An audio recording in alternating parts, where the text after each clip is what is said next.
Good afternoon. Today we're going to provide an update on COVID-19 community tracing, testing, personal protective equipment, hospital capacity, and an update on the progress around unemployment benefits. Let me talk a little bit to begin about our community tracing collaborative. On April 3rd, our administration announced the creation of this initiative to help mitigate the spread of COVID-19 through contact tracing. Working with Partners in Health, Massachusetts is the first state in the nation to develop this program that will trace confirmed positive individuals for COVID-19. It will also trace their immediate contacts who may have been exposed to this highly contagious virus. We consider this to be a critical effort to not only slow the spread of coronavirus, but to help our Commonwealth return to some semblance of normal life while keeping an eye on where the virus is still present. Through a team of leading medical experts working with the Department of Public Health, this program has already hired 176 employees to do contact tracing through phone calls, and hundreds of additional people are being trained and onboarded in the coming weeks. If you happen to receive a phone call from the Contact Tracing Collaborative, we urge residents to take this call and provide the relevant information. A couple of minutes of your time and cooperation is key in many cases to stopping the spread of coronavirus and saving more lives. It's also key to helping our state build a strategy for how we can get back to something like a new normal. And it's also part of an important effort to protect your loved ones and neighbors. We look forward to growing this program exponentially in the days and weeks ahead. And we appreciate everybody's incredible efforts to build this program and to start to make what will be a very positive impact on our communities in the fight against the virus. Next, I want to provide the latest numbers on testing. Thanks to a lot of hard work by a lot of our partners, Massachusetts remains a leading state in the country in per capita testing. As of yesterday, we conducted a total of 131,023 tests. That includes 5,472 tests that were conducted yesterday. There's no doubt that Massachusetts continues to see an uptick in new cases, tests, and unfortunately, fatalities. Our command center's modeling estimates that the surge in cases would begin somewhere around April 10th, and we expect to see a peak in cases sometime later this month. And as we've said before, these models are obviously predictions and they're all subject to change, but they do provide us and our colleagues in the healthcare community with work that we can then use with our own modeling to determine what, in fact, the best strategy with respect to capacity will be here in the Commonwealth. And it will also help us make sure that we make the best decisions we can to support our healthcare system. At the same time, we continue to work around the clock to ensure that people have the frontline protection and the personal protective gear that they need to be safe. The command centers helped distribute over 3.8 million pieces of PPE so far to hospitals, nursing homes, community health centers, public safety personnel, local boards of health, and state agencies. That includes over 2.2 million gloves, over 850,000 masks, over 370,000 masks from the aircraft delivery, over 180,000 gowns, and 380 ventilators. And yesterday we announced that FEMA will be sending us nearly 1 million pieces of PPE, including masks and Tyvek suits. This shipment is en route and should be arriving in the Commonwealth shortly. And obviously, as I said yesterday, we will continue to chase PPE wherever we can get it. We've obtained and distributed significant amounts so far, but we know we will need to continue to do so because people will need the support today, tomorrow, the next day, next month, and the like. And as a reminder, a daily summary of the PPE distribution is available at mass.gov/COVID-19. The command center continues to monitor hospital capacity. Not only is the command center in constant contact with our hospitals, its medical advisory board includes several experts from the healthcare community here in the Commonwealth. As of the end of day Tuesday, there are now a total of about 17,800 beds statewide. And as I said yesterday, just over half of those beds are currently empty. That's about 9,600 beds includes 6,000 acute care beds and about 2,500 ICU beds and about 750 beds that are available through our field hospitals. And that last number, with respect to the field hospitals, will increase as we bring other field hospitals online. We have seen over the past few days an increase in hospitalizations. Medical workers are working around the clock to deal with that influx of patients, and they are keeping up, but every day we continue to see more and more patients in very rough shape come into the hospital. The field hospitals that are currently in place are at the Boston Convention Center and the DCU Center in Worcester, and the three that are coming online, one is in Bourne on the Cape, the second is in Dartmouth on the South Coast, and the third is in Lowell up in the Merrimack Valley. Right now, the number of patients at the two open sites remain relatively low, but those sites are built to augment existing hospital capacity, and we hope the surge is not so significant that it causes us tremendous problems or affects our hospital system's ability to care for people, but we do want to be able to rely on those beds if we need them. As we've said several times here, we are doing what we can to hope for the best, but we are absolutely planning for the worst, and we plan to continue to pay close attention to this data as it comes in every day. I also want to provide an update on unemployment. This morning, the new federal data indicated that over 570,000 Massachusetts residents have applied for unemployment since March 15th. That means approximately 100,000 people applied for unemployment benefits in the last week. I think everybody knows that the number of claims here is eye-popping, given that for months, we typically saw somewhere between 7,000 and 10,000 new applications a week. And it represents a variety of workers and businesses that have been impacted by COVID-19 and by many of the decisions that we've had to make in response to COVID-19. And as we've said before, this is about way more than numbers. We all get the fact that there are people behind those claims. There are families who suddenly face economic anxiety after losing a job through no fault of their own, and it's a situation we take extremely seriously. In Massachusetts, we are making progress to get checks out the door. As of today, the Department of Unemployment Assistance is paying unemployment compensation to over 315,000 Massachusetts residents. That's a tripling of the number of people they were paying unemployment compensation to when the month of March began. And as we said before, our online unemployment system is one of the few in the country that didn't crash, thanks to previous work we did to migrate the system to the cloud. And we're improving accessibility to that online system along the way. This past weekend, we launched a new Spanish language online application form, and more languages will be launched shortly. And we're committed to making sure that we help the many people who are having trouble get through the system, get their application processed, and get access to the benefits to which they're entitled. The DUA has dramatically increased its call center staff, turning a center that was 50 workers in the Hurley building about a month ago into an 850-person, as of today, remote call center.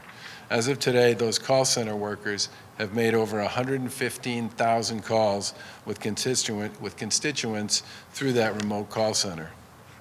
I do want to take a minute to thank those call center workers, many of whom have come on board in recent weeks to help us deal with this unprecedented demand. They've been connecting with claimants literally 7 days a week for the past month and are working through the weekends to make sure they connect with everybody who needs our help.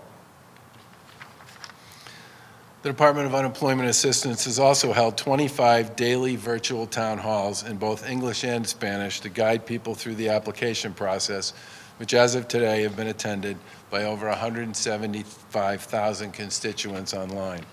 And as of last week, claimants are now receiving the extra $600 on top of their existing benefits thanks to the implementation of the new Federal CARES Act benefit. We're also making progress in our work to build a new technological infrastructure that will allow us to process unemployment claims from workers not traditionally covered by the unemployment system, like the self-employed or gig economy workers.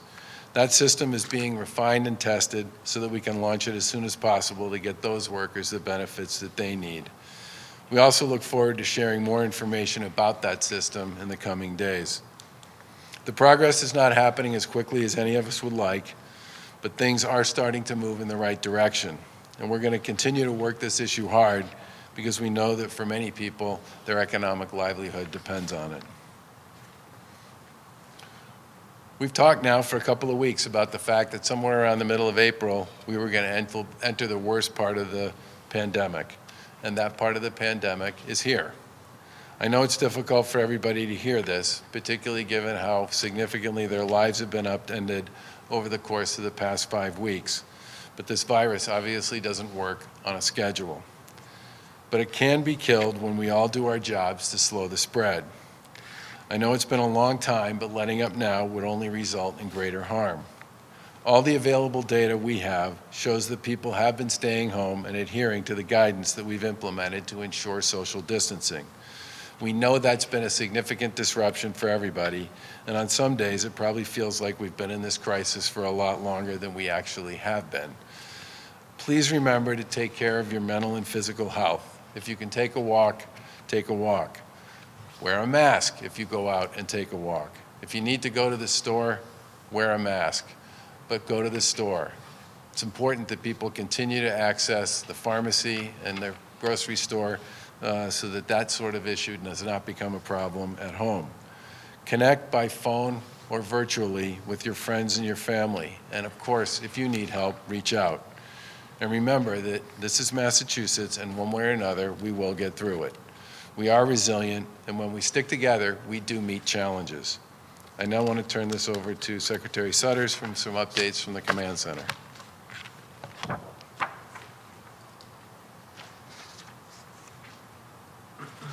Good afternoon. Thank you, Governor Baker, Lieutenant Governor. Just a couple of updates from the Command Center to augment what the Governor has said.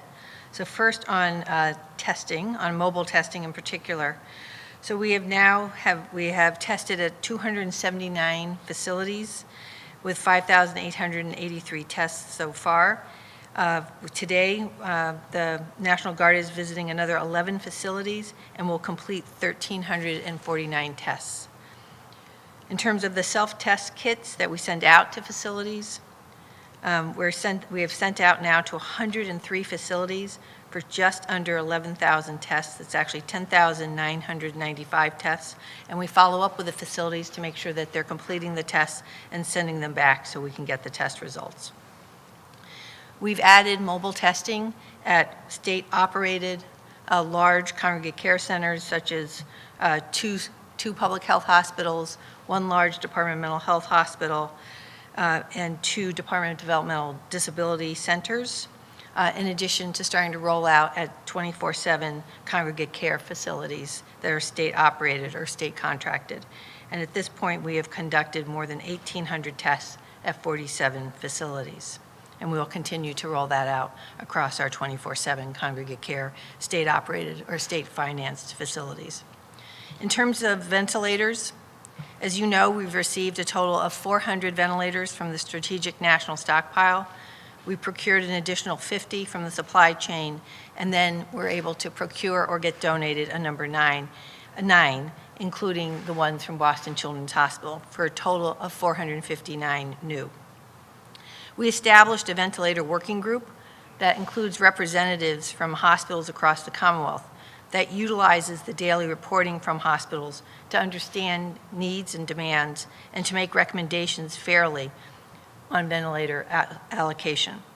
Among other things the working group looks closely at daily is the daily hospital reporting for the ratio of COVID-19 cases and the total number of invasive vents available to the facility.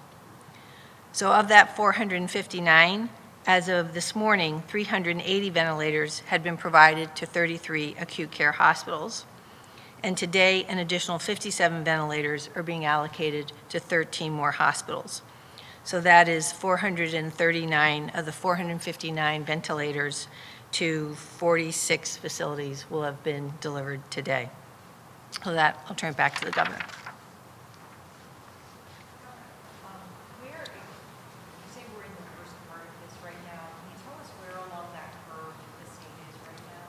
You know, answering the question about the curve really becomes a function of what you see every day. And we've said for a while that we thought the curve would be somewhere between the 10th of April and the 20th of April.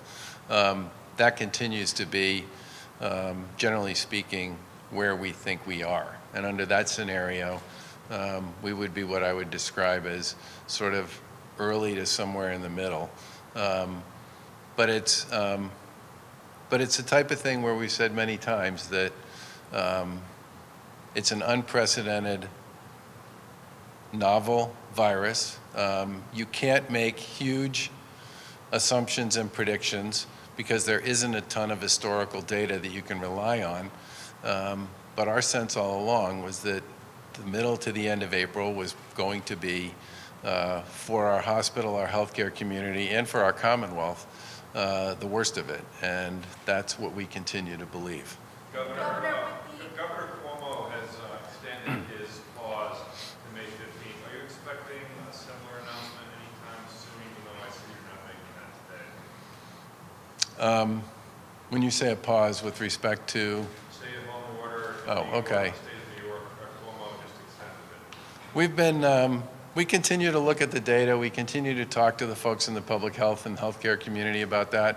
And obviously know it's something that's on people's minds. It's on ours too. And we're going to do what we can to give people guidance that they have enough time to plan. Governor, with the Small Business Administration being out of funds, is there anything the state can do, like reopen the recovery loan fund or any other recourses available for small business owners? You know, the Commonwealth put 2 separate funds up for small businesses, which were oversubscribed.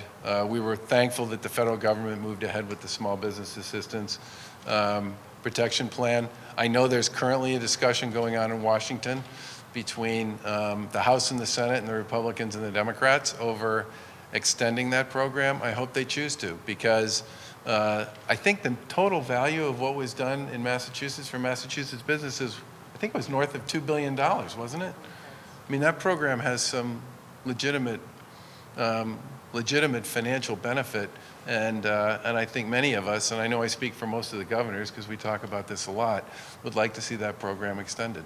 Governor, officials and community leaders in Chelsea said they felt the state should have caught the outbreak there sooner, especially before they had to send a letter asking for help last week. Why didn't the state move sooner there, given the indications that that could be right for an outbreak? So we've been in contact with the leadership in the city of Chelsea almost every day for the past month. And when they ask us for stuff, we respond. And we have, when they've asked. The work we did to establish several isolation sites to deal with both COVID positive, homeless, and unsheltered individuals, as well as the work we did to establish isolation sites for family members who aren't in housing that makes it possible for them to isolate. The work that we did with the expansion in food delivery and the testing expansion, we all responded to that within 24 hours of being asked by the city. And we've been in constant contact with city officials for the past 4 months, practically every day. Governor, the Black and Latino Caucus is asking for more testing in communities of color. What are you doing to get more testing? Do you want to answer that one?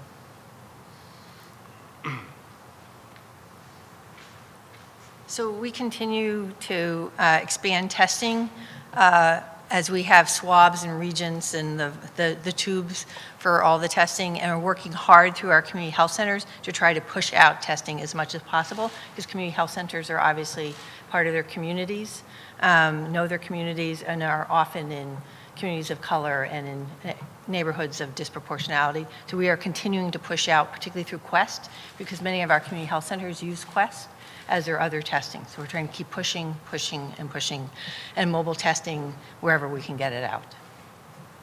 Governor, President Trump, I guess, is going to be speaking to some governors this afternoon about new guidelines aimed at reopening the economy. Are you part of that call, and are you expecting that there'll be some movement on that?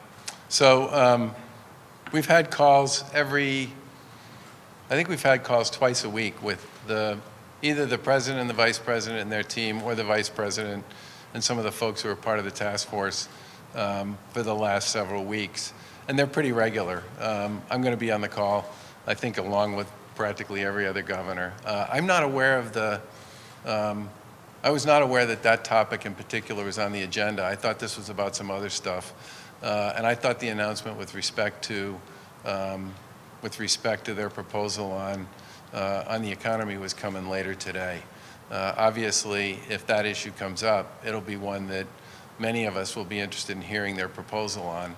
But I'm not going to speak to what I think they might say because there's been a fair amount written already and covered by the media that would imply that it's going to be something that respects the fact that different states are in different places with regard to where they are, and that there needs to be a pretty ambitious and aggressive testing program in place as part of that.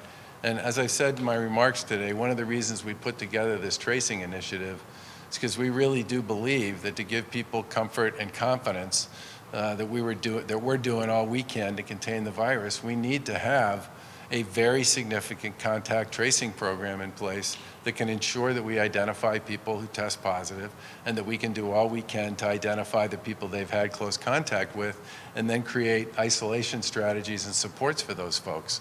From our point of view, that's a must-do with respect to anything that looks like a reopening of the Commonwealth or a move toward reopening the economy.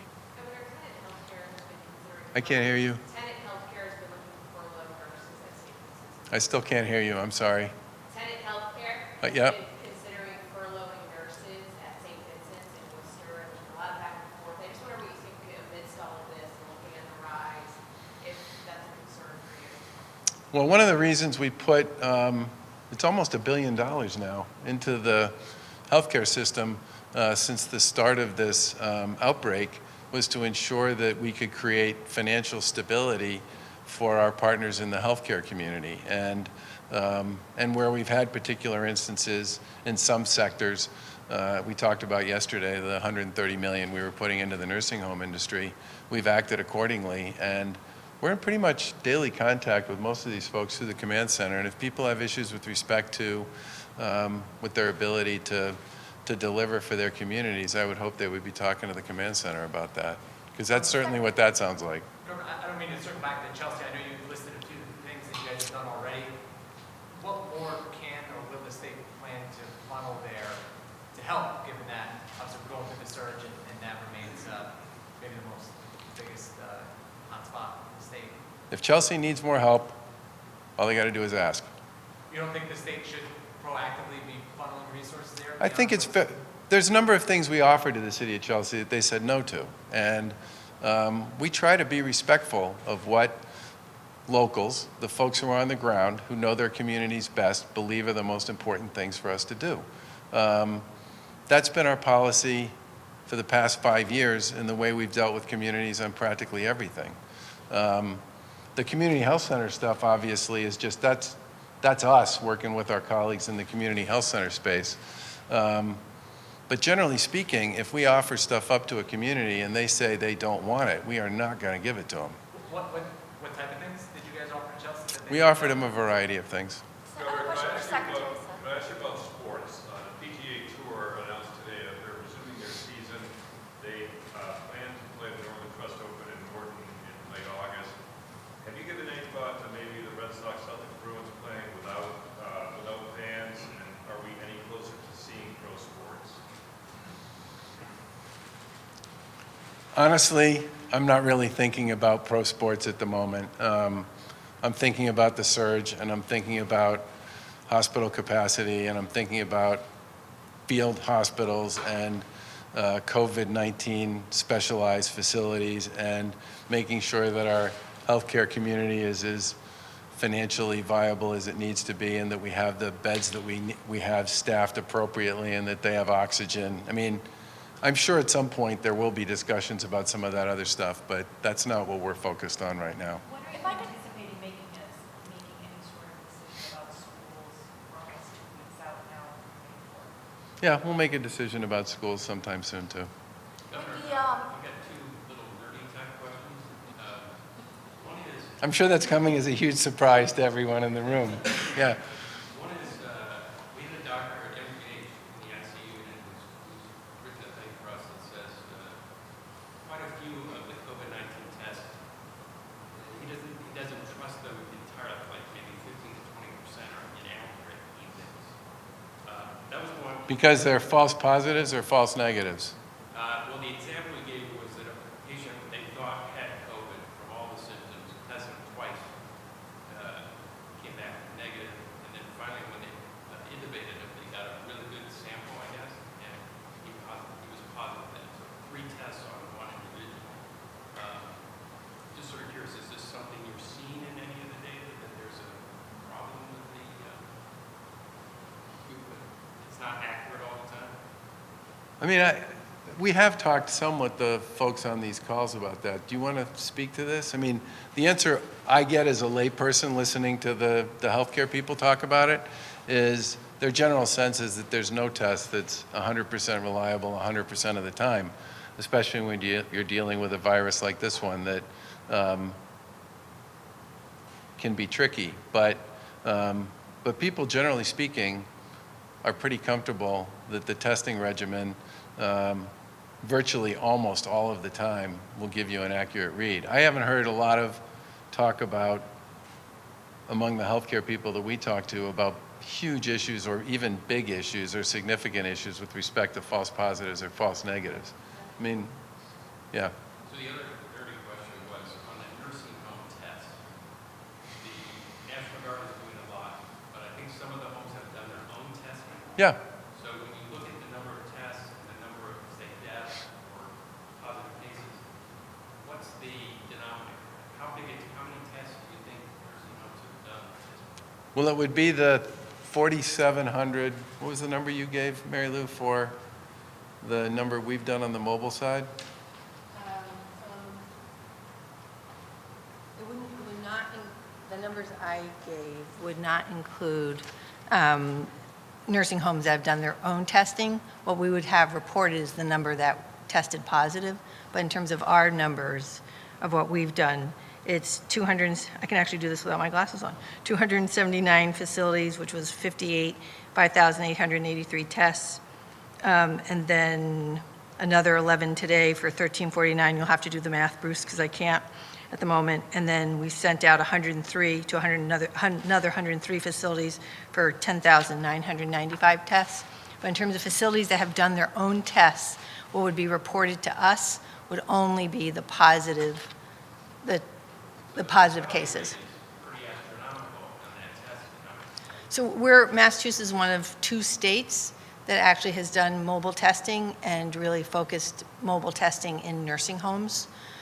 What we've tried to do is also for those nursing homes, as you know, that have sufficient staffing so they don't feel overtaxed. So we send them the test kits so that they can. So we're trying to, our nursing homes are obviously highly vulnerable 24/7 congregate care settings, and we're trying to do as much testing as possible so that we can establish COVID positive and COVID negative wings and establish COVID positive nursing homes in order to discharge people from hospitals when they're ready for post-discharge care in a COVID positive. But if the National Guard test, do you know how many tests positive out of the total that they take? I do. I don't have it on this sheet, but I can definitely get that to you. Secretary Sudders, one quick thing, One on the website. You guys- One quick thing. I think it's a quick one. You guys have been very good about reporting all sorts of numbers, but the total number of hospitalizations and cumulative number the last 2 days has been absent. Right, so we took that off because of the number of individuals for whom, if you remember, there was hospitalizations, not hospitalized, and then how many were under investigation, and that number was so large, we felt that it just was not accurate data. And now what we have, and we've been reporting this week, the hospital data is very accurate. I mean, that is coming from the hospitals. So what we did was basically replace it with the hospital data that we're now reporting in terms of number of hospitalizations, number of ICUs. That is very accurate data. So it's really just a replacement, because if you looked at it, it was like, I can't remember what the number was, but it was like probably 2/3 were under investigation versus hospital and non-hospitalized. So we were able to work with our hospitals, and now we report it federally. The hospital data that has been reported is very, very accurate data. More detailed by each Right, hospital. Secretary, right. for the nursing homes that are eligible for more state money, you mentioned yesterday that they would have to submit an attestation. Can you elaborate on what that means? Are there guidelines that they have to abide by when it comes to furloughs or hazard pay or anything like that in exchange for the money? So first of all nursing homes in Massachusetts get a 10% across the board rate increase. That's no attestation, that's just a 10% across the board rate increase, and it's retroactive to April 1st. That's one, so that's just a 10% across the board. For nursing homes that are setting up the COVID-19 wings or units within their facilities, there are certain things that they have to attest to. So one is, as we've said before, is we need to have staff in both distinct units. So if you've been to nursing homes or in hospitals, you know staff often float from unit to unit, ward to ward, or in a nursing home, like on the floors. And so what we've indicated is in order to ensure that we can have COVID positive and COVID negative units and not contamination, is that we need to have staff distinct and who've been tested so that they're negative, working in the negative units, if you would. So that is very important, and that is a change in nursing homes. If you know how nursing homes are staffed, they're essentially staffed by shift, and depending on who's called in sick or who's reported to work, people float. We can't have that if we're going to try to have COVID negative and COVID positive units. We also need to ensure that they have sufficient levels of PPE in their facilities. And as you know, I think we reported yesterday, nursing facilities have gotten the most amount of PPE in all of our shipments out, and that is also posted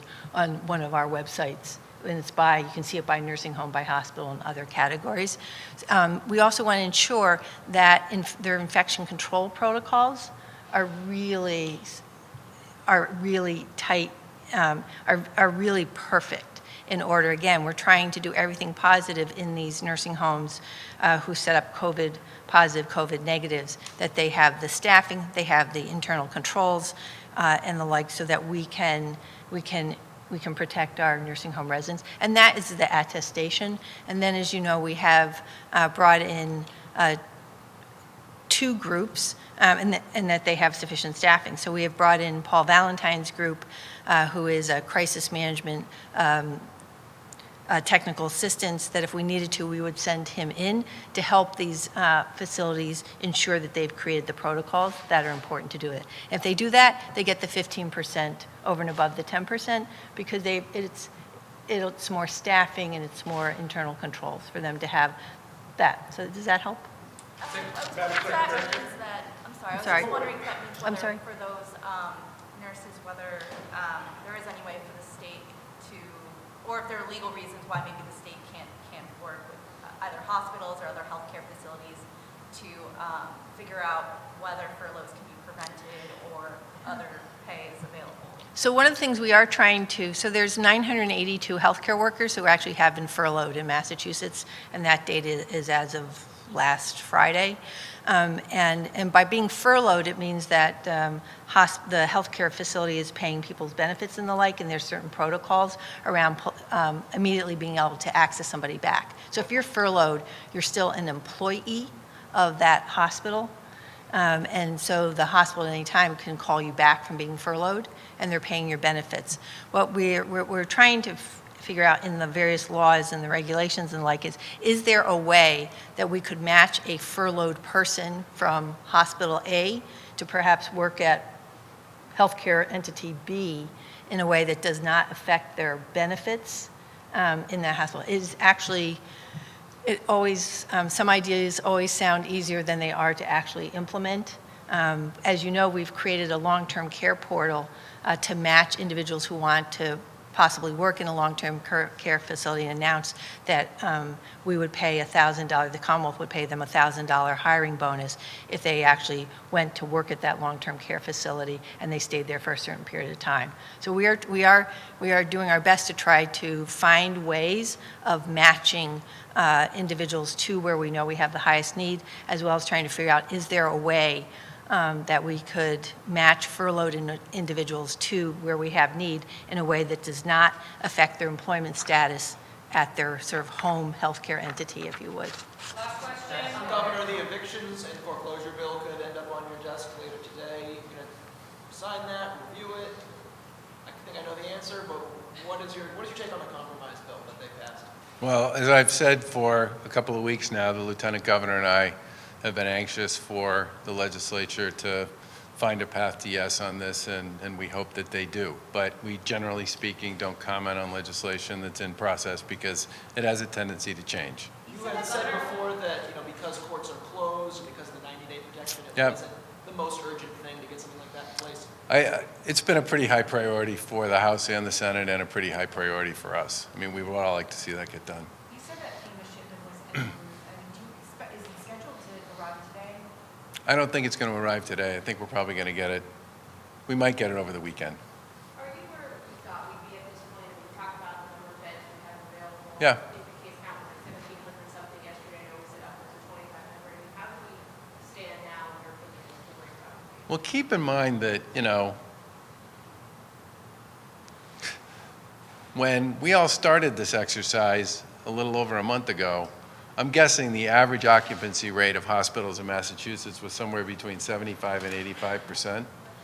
Okay, so one of the reasons why the money issue has become so important is because we worked with them to do a whole bunch of things to basically empty out significant parts of their operation, which is why today, as we enter the surge, hospital occupancy rates are on the statewide basis, on average, in the 50s, okay? I mean, that's a huge change in 30 days with respect to how many beds had people in them, how many beds were staffed, how many beds had people actually serving and taking care of people as recently as 30 days ago. But that was part of the exercise. The elimination of elective surgeries and a whole bunch of other measures that we took were designed to shrink the amount of activity that was going on in hospitals so that they could make the changes they needed to make to deal with the surge associated with COVID-19 patients.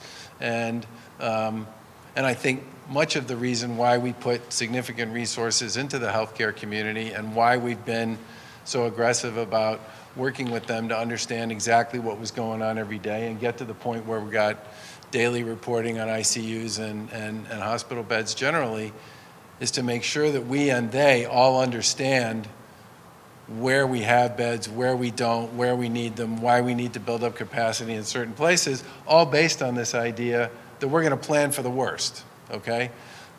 We certainly hope we don't end up there, but we did not want to be in a position where we didn't have enough capacity to serve people if we needed it. And that's why we've been so aggressive about creating additional capacity, creating step-down capacity, creating COVID-only skilled nursing sites, and really focusing on all the things we need to do to manage the surge, the throughput, and the demand. But there's no question that part of that was about reducing in a pretty big way, in a pretty big hurry, the number of other kinds of elective procedures that were going on in hospitals. Governor, Governor, homeless advocates are saying that while a lot has been done to slow the spread in shelters for individuals, family shelters are not seeing the same kind of support. So what's being done to make sure we don't see the same kind of spike in cases in family shelters that we have seen in shelters for individuals? That's more of a Marylou question than a Charlie question. You should talk some about the individual stuff, though. Okay. So let me start with the individuals and I'll move to the families. So as you know, in the individual shelters, because there's, particularly if you know some of the shelters, there's the ability to have social distancing is very, very challenging. So we've been working with the shelters and with municipalities around creating social distancing within individual shelters for the obvious reasons, and have done several things. So we've worked with a number of municipalities to create alternative sites. I'll use Brockton as an example. So we worked with the mayor, with Father Bills, and the Brockton Health Center to create sort of alternative site in order to create community distancing, social distancing for shelters. And then we see in the state, we've set up isolation hotels for individuals who test positive, COVID-19 positive. We have almost 1,000 beds now I think it's 1,256 beds when you also include the 500 beds at BCEC, which are meant to be for individuals who are homeless, who are COVID-19 positive, until we can sort of ensure that they're not. So communities, working at local communities, working with them to create spread capacity for the individual shelters, and then we've set up these isolation hotels across the Commonwealth, and they continue to open up.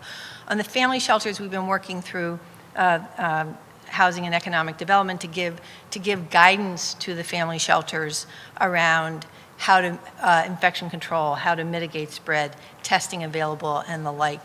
And it's one of the areas that I think we're spending some time thinking of the strategies is if you're a single parent and are tested positive and don't have like a crisis plan. So if you were a single mother tested positive, were hospitalized, and your children, obviously there's the Department of Children and Families who would come in and take custody, but can we help you create like a crisis plan of someone that you would trust to take care of your children while you are hospitalized? A number of hospitals actually,